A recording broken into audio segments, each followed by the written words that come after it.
संपूर्ण महाराष्ट्रात लोकप्रिय झालेले आमचे @कागल लाईव्ह या चॅनेलला लाईक करा व बेल दाबून सबस्क्राईब करा. शेतकऱ्यांना उद्ध्वस्त करणारा करार रद्द करा. किसान काँग्रेसचे अध्यक्ष सागर कोंडीकर.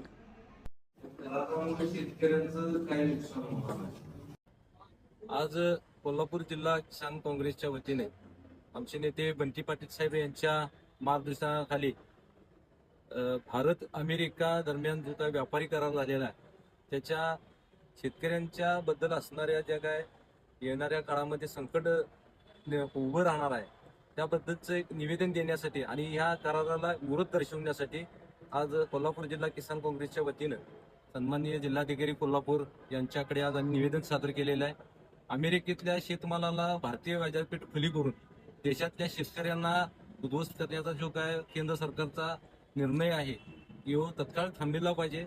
आजच शेतकऱ्याला मुळातच त्याच्या आजच्या पिकलेल्या शेतातल्या पिकाला हमी भावापेक्षा कमी भाव मिळत असताना अमेरिकेसारख्या आर्थिक संपन्न आणि जगामध्ये एक नंबरला विकसित असणाऱ्या देशातल्या शेतकऱ्याचा शेतमाल 0% करानं जो देशामध्ये त्यांना खुली मुक्त व्यापार दिलेला आहे आणि भारतातल्या शेतमालाला 18% कर घेऊन त्या ठिकाणी प्रवेश दिलेला आहे.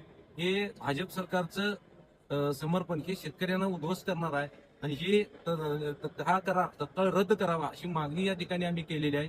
कोल्हापूर जिल्ह्याचा विचार करता कोल्हापूरमध्ये ऊस आणि दूध उत्पादन आणि त्याचबरोबर सोयाबीन पिकाचं मोठ्या प्रमाणात उत्पादन घेतलं जातं आणि याच पिकांच्या उपपदार्थाचं अमेरिकेतून आयात केली जाणार आहे आणि शेतकऱ्याला भविष्यामध्ये बेरोजगार करण्याच्या दिशेनं या करारातून वाटचाल होणार आहे आणि हे वेळीच थांबलं पाहिजे ही भूमिका घेऊन आज आम्ही या ठिकाणी कोल्हापूर जिल्हाधिकारी यांना निवेदन दिलेलं आहे.